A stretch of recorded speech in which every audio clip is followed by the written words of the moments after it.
సంపదల దేవత లక్ష్మీదేవి. ఆమెకు ఎంతో ఇష్టమైన మాసం శ్రావణ మాసం. శ్రావణ మాసంలో పౌర్ణమికి ముందు వచ్చే శుక్రవారం రోజు మహిళలు వరలక్ష్మి వ్రతాన్ని ఆచరించడం అనాదిగా వస్తున్న సాంప్రదాయం. మరి ఎంతో విశేషమైన ఈ శ్రావణ వరలక్ష్మి వ్రతం రోజు స్త్రీలు వ్రతం చేసే సమయంలో ఏ రంగు చీరను కట్టుకుంటే భర్తకు నిండు నూరేళ్లు మరియు ఆ ఇంట్లో డబ్బుకు లోటు ఉండదో, మీ పూజకు రెట్టింపు ఫలితం వస్తుందో, లక్ష్మీదేవి యొక్క పరిపూర్ణ అనుగ్రహం మీకు కలుగుతుందో ఇప్పుడు ఈ వీడియోలో తెలుసుకుందాం. వరలక్ష్మి వ్రతం రోజు ఏ రంగు చీరను కట్టుకుని వ్రతాన్ని ఆచరిస్తే సకల శుభాలు కలుగుతాయో ఇప్పుడు విందాం. లక్ష్మీదేవిని ప్రసన్నం చేసుకోవడానికి భక్తులు వరలక్ష్మి వ్రతాన్ని ఆచరిస్తారు. వరలక్ష్మి వ్రతం చేసే సమయంలో, చేసే ముందు, చేసిన తర్వాత కొన్ని పనులు అస్సలు చేయకూడదు. అలాగే కొన్ని పనులు మర్చిపోకుండా చేయాలి. అలాంటి పనుల గురించి ఇప్పుడు ఈ వీడియోలో తెలుసుకుందాం. వరలక్ష్మి వ్రతం చేసే రోజు సూర్యుడు ఉదయించే వరకు నిద్రపోకూడదు. ఇతరులను దూషించడం, అసభ్యకరంగా మాట్లాడడం చేయకూడదు. పూజ పూర్తయ్యే వరకు ఉపవాసాన్ని పాటించాలి. ఆరోగ్యం బాగోలేని వారు ఉపవాసం చేయాల్సిన అవసరం లేదు. ఆ రోజు శాకాహారం భుజించాలి. బ్రహ్మచర్యాన్ని పాటించాలి. గర్భవతులు 5 నెలలు దాటిన వారు ఈ వ్రతాన్ని ఆచరించకూడదు. అదేవిధంగా శిశువుకు 22 రోజులు దాటకుండా ఆ తల్లి ఈ వ్రతాన్ని చేయకూడదు. పూజ మధ్యలో లేవకుండా వస్తువులన్నిటినీ ముందుగానే సిద్ధం చేసుకుని పూజ చేసుకోవాలి. పూజ మధ్యలో అనవసరంగా మాట్లాడకుండా మనసు అమ్మవారి మీద లగ్నం చేసి పూజ చెయ్యాలి. ఆ తల్లి మన ఇంటికి రావాలి అంటే ఇల్లు శుభ్రంగా ఉండాలి. ఆ రోజు ఇంటి గడపను పసుపు కుంకుమలతో, బియ్య పిండితో వేసిన ముగ్గులతో అలంకరణ చేసుకోవాలి. మామిడి తోరణాలు కట్టి అమ్మవారికి స్వాగతం పలకాలి. అమ్మవారిని చక్కగా అలంకరించాలి. ఇక అమ్మవారిని ఆసీనపరిచే ప్రదేశాన్ని కూడా శుచిగా ఉండేలా చూసుకోవాలి. పూజా ప్రదేశాన్ని గోమయంతో కానీ లేదా పసుపుతో కానీ చక్కగా అలకాలి. అమ్మవారిని ప్రతిష్ఠించే చోట వస్త్రాలు పరిచి దానిపై బియ్యం పోయాలి.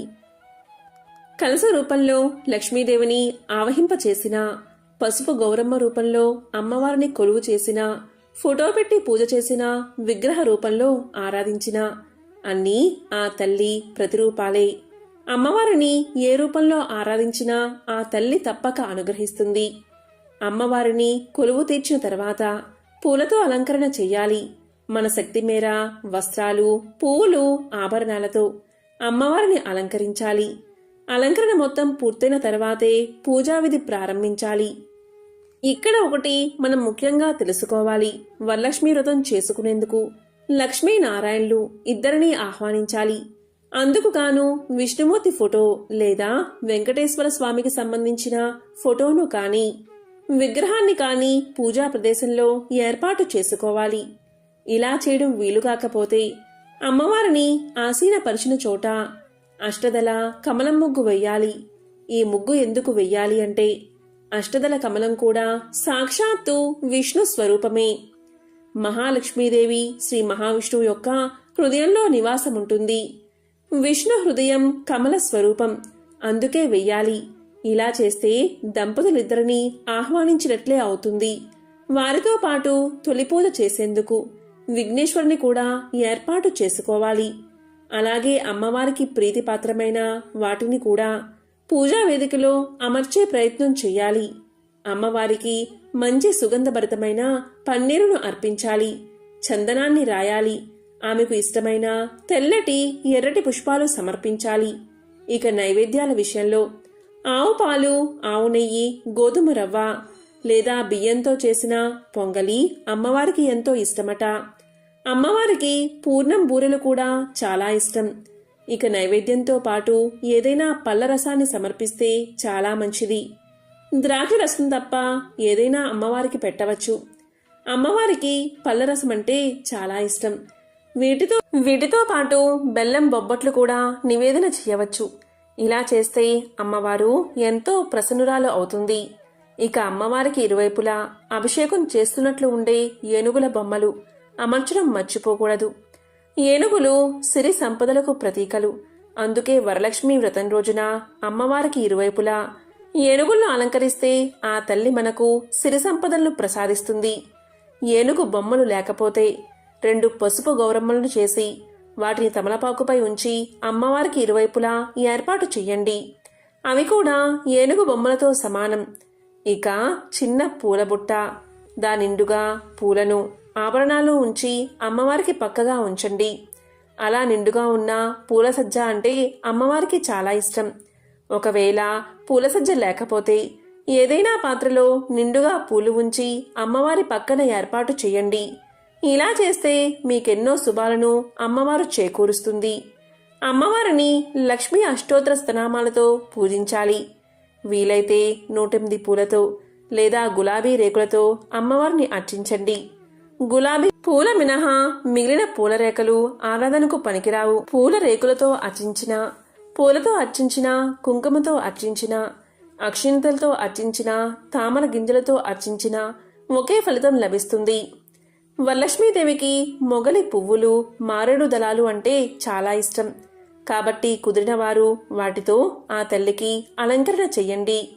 పూజ జరుగుతున్నంతసేపు కుటుంబ సభ్యుల్లో ఎవరైనా విసిన కర్రతో వీస్తూ అమ్మవారికి సేవ చెయ్యండి.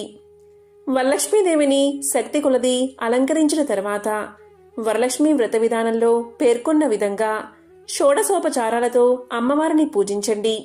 షోడశోపచారాలతో పూజించడం అంటే ఆడబడుచుగా ఇంటికి వచ్చిన అమ్మవారిని భక్తితో ఆరాధించడమే. ఆవాహయామి అంటూ ఆహ్వానించండి. ఆశీర్వాలవి కమ్మని ప్రార్థించండి. ఇంటికి వచ్చిన అతిథి కాబట్టి పంచామృతాలతో అభిషేకించండి.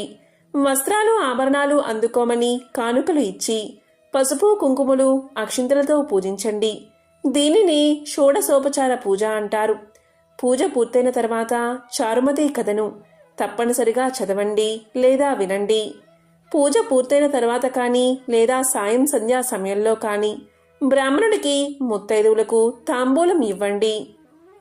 తాంబూలంతో పాటు నానబెట్టిన శనగలు కూడా ఇవ్వండి. ఇలా చేస్తే వరలక్ష్మీదేవి సర్వదా అనుగ్రహిస్తుంది. ఈరోజు వరాలు ఇచ్చే వరలక్ష్మి అమ్మవారిని పూజిస్తారు. ఈరోజు ఇలాంటి నైవేద్యాలు సమర్పిస్తే అమ్మవారు సంతోషించి మిమ్మల్ని దీవిస్తారు. అన్ని కష్టాలను తీరుస్తారు. బంగారం, ధనం, ధాన్యం, విద్యను ప్రసాదించే తల్లి వరలక్ష్మీదేవి. ఒకరోజు ఆదిశంకర భగవత్పాదులు మధుకరానికి బయలుదేరి ఒక నిరుపేద ఇంటి ముందు నిలిచి భవతి భిక్షాందేహి అని కేకవేశారు. అడుగులు తడబడుతూ ఉండగా ఆ ఇంటి ఇల్లాలు గుమ్మంలోకి వచ్చి చూసింది. ఎదురుగా సాక్షాత్తు వామనుడే దిగి వచ్చాడా అన్నట్లు బ్రహ్మ తేజస్సుతో వెలిగిపోతూ ముద్రలుకుతున్న బాలశంకరుడు జోల పట్టుకుని నిలబడి ఉన్నాడు. ఆ తల్లికి ఏం చెయ్యాలో తోచలేదు. ఏమీ లేదు అని చెప్పడానికి మనసు రావట్లేదు. ఇక కళ్ళ వెంట నీళ్లు కారాయి. గ్రామంలోని మరొక చోటకు భిక్షకు వెళ్లిన భర్త ఇంకా తిరిగి రాలేదు. ఆయన వస్తేగాని ఈ కుర్రాడికి ఏమీ ఇవ్వలేదు అని అనుకుని బాధపడసాగింది. ఆ దీనురాలు ఆదిశంకరుల వారితో ఇలా పలికింది. నాయనా, నేను నీకు భిక్ష వేసే భాగ్యాన్ని ఆ భగవంతుడు నాకు ఇవ్వలేదయ్యా. ఈ దీనురాలి ఇంటికి ఎందుకు వచ్చావు బాబూ? గుమ్మంలోకి వచ్చిన నిన్ను ఊరికే ఎలా పంపించను అని విచారంతో ఇంట్లోకి వెళ్లి ఇల్లంతా గాలించింది. అతి కష్టం మీద ఇల్లంతా వెతకగా ఒక ఉసిరిపండు కనిపించింది. ఆ తల్లి దానికే సంబరపడిపోతూ భక్తితో తెచ్చి దాన్నే ఆదిశంకరుడికి ఇచ్చింది. శంకరుడికి ఆ గృహిణి యొక్క నిస్సహాయత అర్థమైంది. ఆమెలో ఆయన తన తల్లి ప్రతిరూపాన్ని సందర్శించాడు. ఆయన కళ్ళు శ్రావణ మేఘాలయ్యాయి. కళ్ళను మూసుకుని అక్కడే నిలబడి నిశ్చల చిత్తంతో లక్ష్మీదేవిని ఆసువుగా స్తుతించాడు. కనకధర స్తోత్రంగా ప్రఖ్యాతి చెందిన ఆ స్తుతికి లక్ష్మీదేవి ప్రసన్నురాలు అయ్యింది. చూస్తూ ఉండగానే ఆ పేదరాలి ఇంటిలో బంగారపు ఉసిరిపళ్ళు ధారాళంగా కురవడం ప్రారంభించాయి.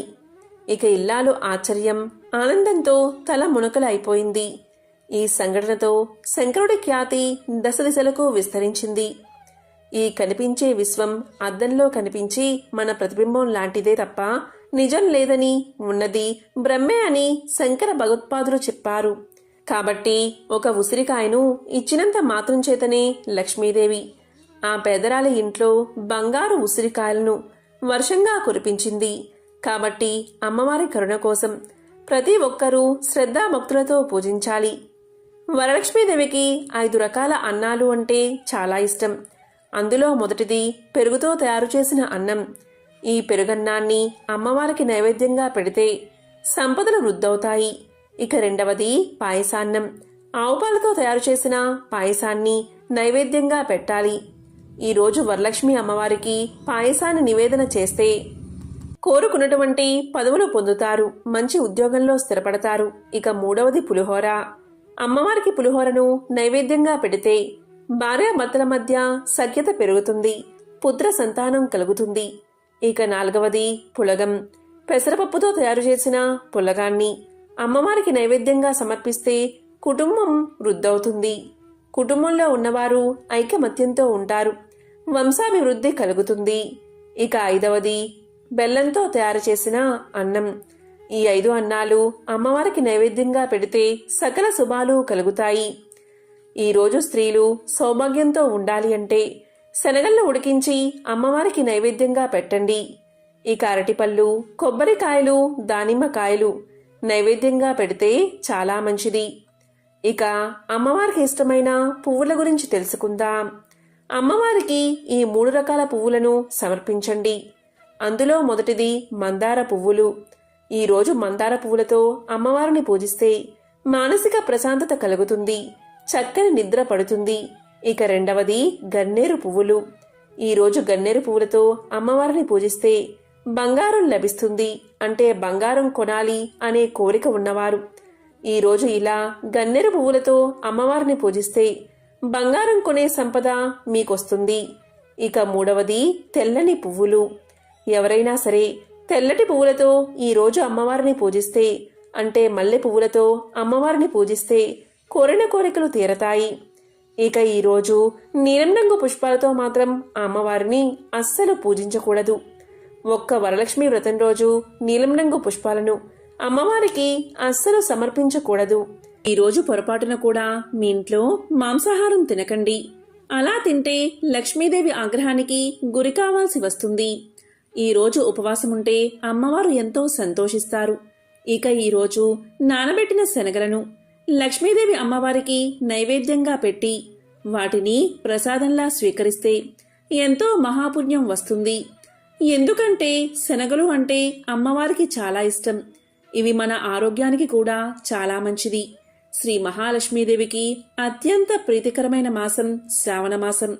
ఈ మాసంలో తనను భక్తి శ్రద్ధలతో ఆరాధించే స్త్రీలకు కోరిన వరాలు కురిపిస్తానని తనంతట తానే తన భక్తురాలైన చారుమతీదేవికి కలలో కనిపించి వ్రత మహత్యాన్ని తెలియచేసిందని పురాణ కథ కూడా ఉంది. ఈ శ్రావణ మాసంలో వచ్చే 4 శుక్రవారాలు ఎంతో పవిత్రమైనవి. శ్రావణ మాసంలో పౌర్ణమికి ముందు వచ్చే శుక్రవారం రోజు వరలక్ష్మి వ్రతంగా హిందువులు భక్తి శ్రద్ధలతో జరుపుకుంటారు. అయితే ఈ రోజు చేసే పూజ రెట్టింపు ఫలితాన్ని ఇవ్వాలి అంటే స్త్రీలు ఏ రంగు చీరను కట్టుకోవాలో ఇప్పుడు తెలుసుకుందాం. ఈరోజు వరలక్ష్మి వ్రతాన్ని ఆచరించే స్త్రీలు గులాబీ రంగు చీర కట్టుకుని పూజ చేస్తే అమ్మవారు మిమ్మల్ని త్వరగా అనుగ్రహిస్తుంది. మీ పూజకు రెట్టింపు ఫలితం లభిస్తుందని శాస్త్రాలు చెప్తున్నాయి.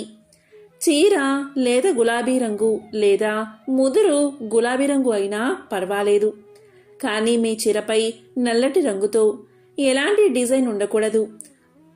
మీరు ఈరోజు ధరించే చీర అంచు ఉంటే ఇంకా మంచిది. అమ్మవారు తామర పువ్వులో కొలువై ఉంటారు. అలాగే గులాబీ రంగు చీరతో తామర పువ్వులో కూర్చుని ఉన్న అమ్మవారి ఫోటో పూజా మందిరంలో ఉంటే అదృష్టంగా భావిస్తారు. ఎంతో పవిత్రమైన వరలక్ష్మి వ్రతం రోజు గులాబీ రంగు చీర కట్టుకుని పూజలు చేస్తే అష్టైశ్వర్యాలు అయినటువంటి సంపద, భూమి, శిక్షణ, ప్రేమ, కీర్తి, శాంతి, సంతోషం, శక్తి వంటివి తప్పక లభిస్తాయి.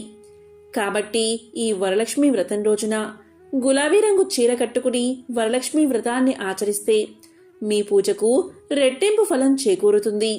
అలాగే అమ్మవారు మీపై వరాలు కురిపిస్తారు. మీ ఇంట్లో అన్ని శుభాలు కలిగేలా అమ్మవారు దీవిస్తారు. కాబట్టి ఎంతో విశేషమైన వరలక్ష్మి వ్రతం రోజు గులాబీ రంగు చీరను కట్టుకోండి. అమ్మవారి సంపూర్ణ అనుగ్రహాన్ని పొందండి. ఓం శ్రీ మహాలక్ష్మియే నమః. ఓం శ్రీ మాత్రే నమః.